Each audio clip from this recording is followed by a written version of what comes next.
মুমিনের কাছে বছরের যে কোনো দিনের চাইতে গুরুত্বপূর্ণ এবং তাৎপর্যপূর্ণ দিন হলো আরাফাতের দিন।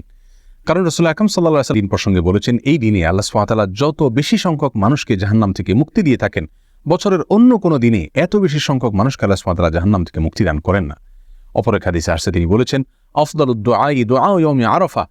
সারা বছর জুড়ে যে কোনো সময়ে মানুষ যত দোয়া আল্লাহ সুবহানাহু ওয়া তাআলার কাছে করে না কেন, তার মধ্যে থেকে সবচেয়ে উত্তম, সবচেয়ে বেস্ট দোয়া হলো আরাফাতের দোয়া।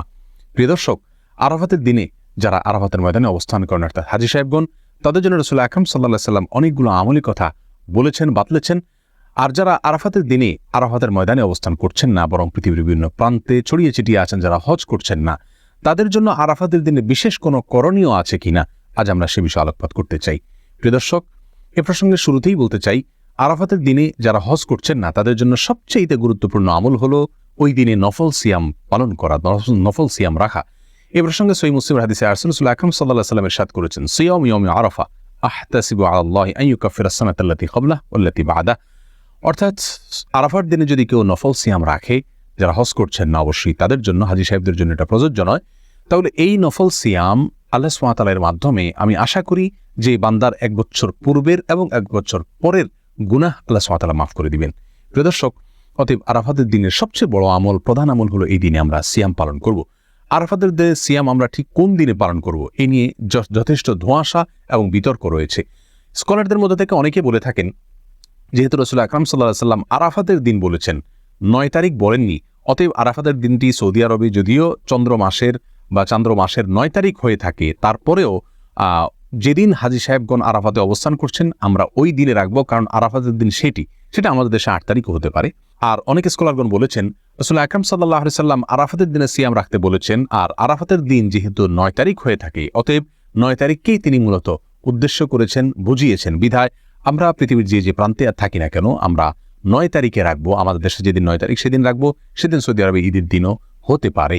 যাই হোক, এখানে দুটি মত আমরা দেখতে পাচ্ছি। এই দুটি মতের কোনোটি রাসূল আকরাম সাল্লাল্লাহু আলাইহি ওয়াসাল্লামের সুস্পষ্ট কোনো হাদিস দ্বারা সরাসরি সমর্থিত নয়, বরং এই দুটি মতই গবেষণামূলক। আমরা যেই মতটি আমাদের কাছে বেশি যৌক্তিক মনে হবে, সেটার উপর আমরা আমল করতে পারি। আর যদি উভয় দিনে আমরা নফল সিয়াম রাখি, অর্থাৎ চন্দ্র মাসের 8 এবং 9 উভয় দিনে যদি আমরা সিয়াম রাখি, তাহলে সেটা সবচেয়ে উত্তম। কারণ কোনো বর্ণনা দ্বারায় জিলহজের প্রথম দশকের প্রথম 9 দিনই সিয়াম রাখার কথা, সিয়াম পালন করার কথা বোঝানো হয়েছে, নির্দেশ করা হয়েছে। কোনো বর্ণনা দ্বারা এরকমটি বোঝা যায়। বিধায় আমরা জিলহজের 8 এবং 9 উভয় দিনে সিয়াম পালন করতে পারি। তাহলে আরাফাতের দিন উপলক্ষে সর্বপ্রথম এবং সবচেয়ে বড় কাজ হলো একজন মুমিনের জন্য, যারা হজ করছেন না, আরাফাতে অবস্থান করছেন আরাফাতের দিনে, ওই দিনে সিয়াম পালন করবেন। আর দ্বিতীয় আমল হলো লা ইলাহা ইল্লাল্লাহু ওয়াহদাহু লা শারীকা লাহু লাহুল মুলকু ওয়া লাহুল হামদ ওয়া হুয়া আলা কুল্লি শাইইন কাদির। এই বাক্যগুলো বেশি থেকে বেশি বলা, পাঠ করা আরাফাতের দিনে। রাসূল আকরাম সাল্লাল্লাহু আলাইহি ওয়াসাল্লাম বলেছেন, ওয়া আফদালু মা কুলতু ওয়াল আনবিয়াউ মিন ক্বাবলি লা ইলাহা ইল্লাল্লাহু ওয়াহদাহু লা শারীকা লাহু লাহুল মুলকু ওয়া লাহুল হামদ ওয়া হুয়া আলা কুল্লি শাইইন কাদির। অর্থাৎ আমি যত বাক্য আমার মুখ দ্বারা উচ্চারণ করেছি, যত জিকির করেছি আমি, এবং আমার পূর্বে যত নবীগণ যত জিকির করেছেন, তার ভিতরে সবচেয়ে উত্তম জিকির হলো এটি। রাসূল আকরাম সাল্লাল্লাহু আলাইহি ওয়াসাল্লাম এই জিকির আরাফাতের দিনে, এই দোয়াকে, এই বাক্যগুলোকে আরাফাতের দিনে পাঠ করার ফলে বিশেষভাবে নির্দেশ দান করেছেন। এই দোয়াগুলো বা এই বাক্যগুলো যদিও হাজী সাহেবদের জন্য, যারা আরাফাতের মধ্যে অবস্থান করছেন, তাদের জন্য বলা হয়েছে, তারপরেও এই বাক্যগুলো যারা হজ করছেন না বা আরাফাতের দিনে আরাফাতের ময়দানে বাইরে আছেন, তারাও পাঠ করতে পারেন। এটাই বিশুদ্ধ মত। কারণ রাসূল আকরাম সাল্লাল্লাহু আলাইহি ওয়াসাল্লাম এখানে নির্দিষ্ট করে দেননি যে শুধুমাত্র আরাফাতের দিনে যারা অবস্থান করছেন তারাই পড়বে, বরং আরাফাতের দিনে যে আমলগুলো আছে সেগুলো দিনের সাথে তিনি সম্পৃক্ত করলো।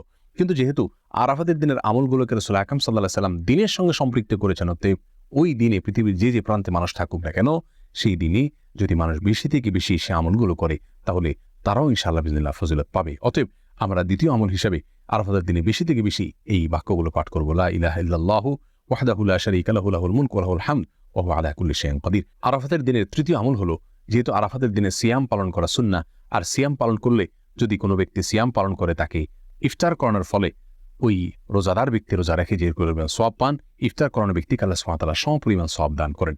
অতএব আমরা আরাফাতের দিনে, যেহেতু অনেকেই রোজা রেখে থাকেন, আমরা রমজান মাসে একে অন্যকে ইফতার করাই, কিন্তু আরাফাতের দিনে, এই দিনেও যেহেতু মুসলমানদের মধ্যে বড় অংশের মানুষ সিয়াম পালন করে থাকে, অতএব এই দিনই আমরা একে অন্যকে ইফতার করার চেষ্টা করবো ইনশাআল্লাহ। এই আমলটি আরাফাতের দিনের জন্য নির্দিষ্ট নয়, খাস নয়, বরং এটি যে কোনো সময় আমার কোনো মুমিন ভাই, কোনো মুমিন বোন যখন সিয়াম পালন করবেন, তখন তাকে ইফতার করানোর আমলটি ভ্যালিড থাকবে এবং প্রযোজ্য হবে। যেহেতু আরাফাতের দিনে অনেক বেশি মানুষ নফল সিয়াম রাখে বিধায় এই দিনে এই আমলটির কথা আমি যেহেতু স্মরণ করিয়ে দিলাম। আরাফাতের দিনে আরেকটি আমল আমরা করতে পারি, তা হলো বেশি থেকে বেশি আল্লাহ সুবহানাহু ওয়া তাআলার কাছে দোয়া করা। কারণ রাসূল আকরাম সাল্লাল্লাহু আলাইহি ওয়াসাল্লাম বলেছেন, আফদালুদ দুআ দুআউ ইয়াউমি আরাফা। আরাফাতের দিনের দোয়া হলো সারা বছরের যে কোনো দিনের মধ্যে সবচেয়ে উত্তম, সবচেয়ে বেস্ট দোয়া। অতএব এই দিনে আমরা আল্লাহ সুবহানাহু ওয়া তাআলার কাছে বেশি বেশি করে দোয়া করব। আল্লাহ সুবহানাহু ওয়া তাআলা আমাদের সকলকে আরাফাতের দিনে নফল সিয়াম পালন করা এবং লা ইলাহা ইল্লাল্লাহু ওয়াহদাহু লা শারীকা লাহু লাহুল মুলকু ওয়া লাহুল হামদু ওয়া আলা কুল্লি শাইইন কাদির, এই বাক্যগুলো পাঠ করা এবং এই দিনে বেশি থেকে বেশি আল্লাহ সুবহানাহু ওয়া তাআলার কাছে দোয়া করা, আল্লাহ সুবহানাহু ওয়া তাআলার কাছে ক্ষমা চাওয়া। যেহেতু জাহান্নাম থেকে আল্লাহ সুবহানাহু ওয়া তাআলা মুক্তি অনেক মানুষকে দান করে থাকেন, যদিও এটা বেশিরভাগ ক্ষেত্রে এটা হাজী সাহেবদের জন্য, যারা আরাফাতের মধ্যে অবস্থান করছেন তাদের জন্য প্রযোজ্য। তারপর আমরা যারা বাইরে আছি তারাও আল্লাহ সুবহানাহু ওয়া তাআলার কাছে মুক্তি চাইতে পারি। সেই সাথে যারা সিয়াম পালন করে থাকেন আমাদের আশেপাশে জানাশোনা, আমাদের নিকট আত্মীয় অথবা প্রতিবেশীদের মধ্যে থেকে, যে কোনো মুসলমানদের মধ্যে থেকে তাদেরকে আমরা এই দিনে ইফতার করানোর চেষ্টা করবো। আল্লাহ সুবহানাহু ওয়া তাআলা আমাদের সকলকে আরাফাতের দিনের সমস্ত মর্যাদাগুলোকে নিজের করে নেওয়ার তৌফিক দান করুন এবং আমাদের যে সমস্ত ভাইরা আরাফাতের দিনে আরাফাতের ময়দানে অবস্থান করছেন, আল্লাহ সুবহানাহু ওয়া তাআলা তাদের সমস্ত দোয়াগুলোকে, সমস্ত নেক আমলগুলোকে, সমস্ত ইবাদতবন্দিকে, সমস্ত সুন্নাহগুলোকে কবুল এবং মঞ্জুর করেন। জাযাকুমুল্লাহু খায়রা। আসসালামু আলাইকুম ওয়া রাহমাতুল্লাহি ওয়া বারাকাতুহু।